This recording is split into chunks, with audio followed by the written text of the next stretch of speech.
यह कहानी बहुत ही पुराना है। प्रीतमपुर गांव में एक शंकर भगवान का मंदिर था जो कई सालों पुराना था।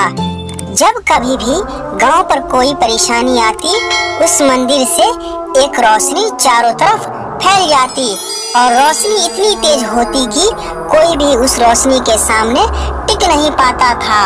प्रीतमपुर गांव में एक दिन एक मुसाफिर आया। उस मुसाफिर का नाम मोहन था। अरे भैया सुनो, मुझे टीकमपुर के लिए जाना है, लेकिन रात बहुत हो गई है, तो क्या मैं यहाँ रुक सकता हूँ? भैया आप जाकर एक बार सरपंच साहब से मिल लीजिए, वही आपको यहाँ रुकने की आज्ञा दे सकते हैं। अच्छा ठीक है भैया, मैं सरपंच साहब से पूछ लेता हूँ। मोहन वहाँ से सरपंच के पास निकल जाता है और सरपंच के पास जाकर कहता है, सरपंच साहब मुझे कल सुबह तक के लिए यहाँ रुकना है। मुझे टीकमपुर जाना है, लेकिन रात बहुत हो गई है, तो मैं इस समय नहीं जा सकता। कोई बात नहीं, आप हमारे गांव में रुक सकते हैं। बहुत बहुत धन्यवाद आपका सरपंच साहब जी। सरपंच साहब मोहन को अपने ही घर में रोक लेते हैं और मोहन का बहुत आदर सम्मान करते हैं। लेकिन रात को मोहन सोता नहीं है, मंदिर की तरफ जाता है। तब सरपंच साहब उसे मंदिर की तरफ जाते हुए देख लेते हैं। सरपंच साहब भी मोहन के पीछे जाते हैं। क्या बात है मोहन, आप इतनी रात को मंदिर के पास क्यों घूम रहे हो? मुझे यहाँ से कुछ आवाज और रोशनी दिखाई दी थी, इसलिए मैं यहाँ आया हूँ। ये हमारे गांव का सबसे पुराना मंदिर है। जब भी गांव पर कोई मुसीबत आती है तो ये मंदिर हमारी रक्षा करता है। यहाँ कोई नागिन है क्या? आपको कैसे पता? मुझे ऐसा लगा जैसे यहाँ कोई नागिन है। तुम कौन हो? मैं मोहन हूँ। तुम कोई और हो, तभी तुमको ये पता चला कि यहाँ पर कोई नागिन है। सरपंच साहब की आवाज सुनकर वहाँ पे कुछ लोग पहुँचे। क्या हुआ सरपंच जी? इसे हमने मेहमान समझकर अपने घर और गांव में रखा, लेकिन ये कोई साधारण इंसान नहीं है। इसे भी पता है यहाँ नागिन है। मैं सपेरा हूँ और मैं इस नागिन की तलाश में ही आया हूँ। मुझे किसी भी तरह ये इच्छाधारी नागिन चाहिए। इस इच्छाधारी नागिन को तुम यहाँ से नहीं ले जा सकते हो। इतने में इच्छाधारी नागिन सामने आती है। क्यों आए हो तुम यहाँ? मैं तुमको लेने के लिए आया हूँ, चलो मेरे साथ। मोहन, मैं तुम्हारे साथ नहीं जा सकूंगी और सालों से मैं यहाँ हूँ और मैं यहाँ से नहीं जा सकती। अगर तुम मेरे साथ नहीं चलोगी तो मैं पूरा गांव बर्बाद कर दूंगा। इतना कहते ही तेज हवा चलने लगती है, लोगों के घर टूटने लगते हैं। मत करो ऐसा तुम। मैं ऐसा करना नहीं चाहता था, लेकिन तुम मेरी बात नहीं सुन रही हो। मैं यहाँ से नहीं जा सकती। अगर मैं यहाँ से गई तो मेरी मृत्यु हो जाएगी। अगर तुम मेरे साथ नहीं गई तो तुम्हारे बचपन का गांव बर्बाद हो जाएगा। उस पर संकट है। क्या संकट है?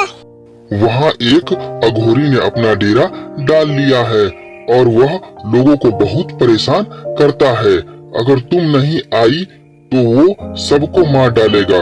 सिर्फ तुम ही उससे लड़ सकती हो। वो शक्ति मेरे पास भी नहीं है जो तुम्हारे पास है। इच्छाधारी नागिन, तुम यहाँ से कुछ ऐसा करो कि उस अघोरी को सबक मिले। इच्छाधारी नागिन मंदिर में जाती है और वहाँ से जल लेकर उसमें अपना विष डाल देती है और उसे मोहन को दे देती है और कहती है, जहाँ पे अघोरी पूजा करता है तुम उस पूजा स्थल पर छिड़क देना।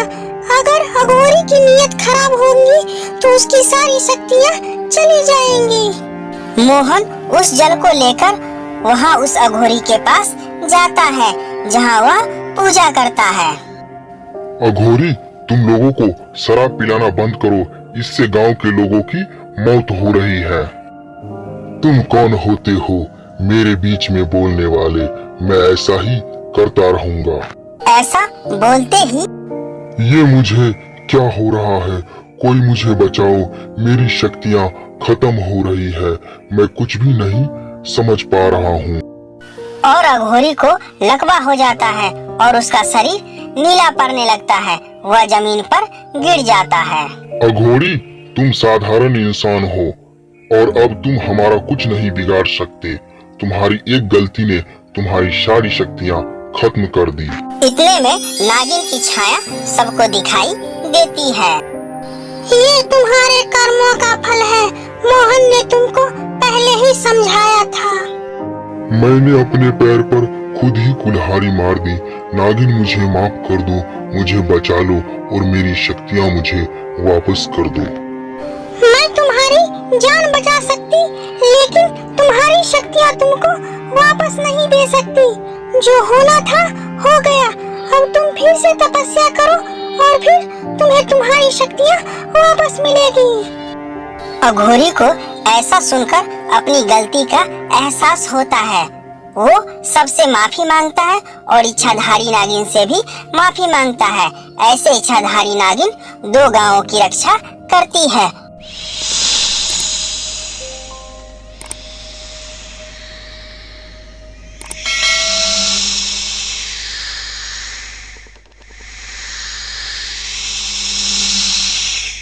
सुनाऊंगा हमारा चुड़ैली से हो गई प्यार। वाह बेटा, तुमने तो गाना बहुत अच्छा चुना है। बस इस गाने को अच्छे से निभाओ, तोड़ दो फोड़ दो। चुड़ैली से हो गई प्यार, देखी नौकराता।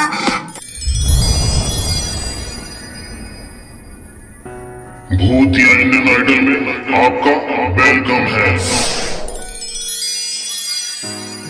आपका नाम क्या है और आप किस जगह से ताल्लुक रखते हैं? मेरा नाम काली चुड़ैल है और मैं पास के ही जंगल भूतिया जंगल से ताल्लुक रखती हूँ। मुझे गाने का बहुत शौक है। आज मैं गोल्डन कप जीत कर ही जाऊंगी। आप मुझे सेलेक्ट कीजिएगा और आने वाले दिनों में मैं ही इंडियन आइडल बनूंगी। पहले आप सुरों का जलवा बिखेरिए, तभी तो मैं जान पाऊंगा आपने कितनी तैयारी की है और आप में कितनी क्षमता है। आप गोल्डन कप जीतने लायक है या नहीं। यदि आप तैयार है तो म्यूजिक को शुरू किया जाए। 1 2 3 रेडी स्टार्ट। साजन हमार बरगद पारवा, मिलेला तसीरन हमारवा। कहियो ना साजन हमके देखी हो, इतना जे प्यार हमका से करे हो। साजन हमार बरगद पारवा, सैया से बहुते हमरा प्यार बा। अरे वाह, आवाज में जादू है। बहुत सुंदर आवाज है। ये पक्का गोल्डन कप जीतेगी। ओकरे सूरतिया देखी बड़ी चुड़ैल हो, सैयाला कइनी सोलो सिंगार हो।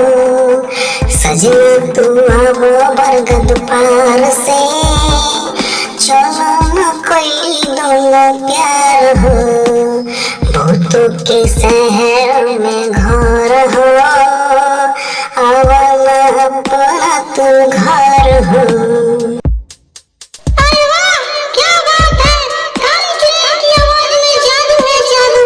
मरलो पे हमरा तन को चैना नहीं, क्या करा बताई अपन दिलवा के हाल। साजन हमार बरगद पारवा, मिलेला अखिया तरसोता। साजन हमार बरगद पारवा, साजन हमार बरगद पारवा। बहुत अच्छा गाली चुड़ैल, बहुत अच्छा तुमने गाया है। तुम में वो सिंगर दिखाई दे रहा है। तुम ही इंडियन आइडल बनोगी इस साल की। तुम्हें गोल्डन कप दिया जाता है। तुम सेलेक्ट हो गई हो।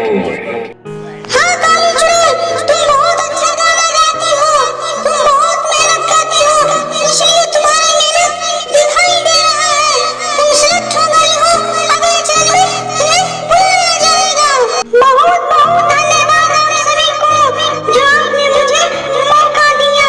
अगले सिंगर को बुलाया जाए। स्वागत है आपका भूतिया इंडियन आइडल में।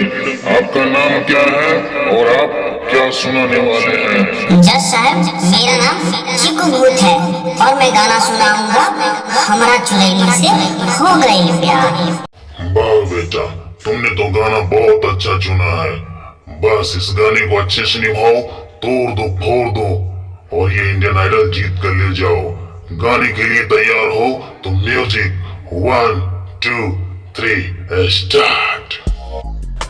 हमारा चुड़ैली से हो गए प्यार, देखी नौकराता तरसेला यार, आँखियाँ से दूर नहीं हो खेला यार, ओकरे से हमरा बहुत प्यार।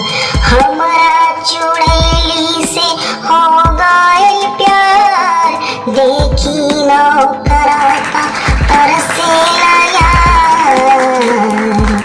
बेटा चिकू भूत, तूने गाना तो बहुत अच्छा चुना था, पर तू गाने में भी बहुत कच्चा है। तुझे और अभ्यास की जरूरत है। जाकर तू अच्छे से अभ्यास कर। तुझे इस बार रिजेक्ट किया जाता है, लेकिन जब अगली बार आना तो पक्का सेलेक्ट होकर ही जाना। ठीक है जज साहब, मैंने तो बहुत मेहनत किया था, पर यहाँ पता नहीं सुर में क्या हो गया, बहुत त्रुटि हो गया। मैं तो गाना ही भूल गया और अगली बार जरूर मैं आऊँगा अच्छी कोशिश करके और इंडियन आइडल जीत कर ही जाऊँगा। तब तक के लिए आप सभी को धन्यवाद। मैं चलता हूँ। अरे भाई, कोई अच्छा सा सिंगर आता और मूड अच्छा कर देता, क्या बेसुरा सब आ जाता है, मूड ऑफ कर देता है। आप सही बोल रहे हैं सर, हमें अच्छे सिंगर की तलाश है, तो सर अब अगले सिंगर को बुलाया जाए। आपका नाम क्या है और आप किस जगह से ताल्लुक रखते हैं? मेरा नाम मोटू है और मैं भूतिया नगर से हूँ।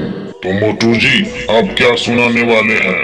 सर, मैं सुनाऊंगा मैं दुनिया भुला दूंगा तेरे लिए। अरे वाह मोटू जी, आपने तो बहुत अच्छा गाना चुना है। इस गाने को अच्छे से गाइए, तोड़ दीजिए फोड़ दीजिए और गोल्डन कप ले जाइए। यदि आप गाने के लिए तैयार हैं तो 1 2 3 म्यूजिक स्टार्ट। मैं दुनिया भुला दूंगा तेरी चाहत में, हो दुश्मन जमाना मुझे ना भुलाना, मैं खुद को मिटा दूंगा तेरी चाहत में। मैं दुनिया भुला दूंगा तेरी चाहत में, हो दुश्मन जमाना मुझे ना भुलाना, मैं खुद को मिटा दूंगा तेरी चाहत में। मैं दुनिया भुला दूंगा। वाह मोटू, तुमने बहुत अच्छा गाया है। तुम में एक बहुत अच्छा सिंगर दिखाई दे रहा है। तुमने पूरे मंच को तोड़ दिया फोड़ दिया। तुम इस बार इंडियन आइडल बनोगे, तुम्हें गोल्डन कप दिया जाता है। आप सभी जजों का बहुत बहुत धन्यवाद। मैं एक बहुत गरीब भूत हूँ। भूतिया इंडियन आइडल ने मेरी किस्मत बदल दी और मेरी जिंदगी संवार दी। बहुत बहुत धन्यवाद भूतिया इंडियन आइडल। देखो मोटू, ये तुम्हारी मेहनत का फल है। तुम बहुत ही मेहनती सिंगर हो, इसलिए तुमने आज बहुत अच्छा गाया है। तुम बहुत मेहनत करते हो, इसलिए ये तुम्हारा मेहनत का फल है। हेलो दोस्तों, आपको भी भूतिया इंडियन आइडल में भाग लेना है? यदि आपको भाग लेना है तो मेरे चैनल को सब्सक्राइब और साथ ही बेल आइकन को प्रेस कर ले। यदि आपको वीडियो अच्छा लगा हो तो लाइक का बटन भी दबा दे। आप सभी को दिल से धन्यवाद दोस्तों।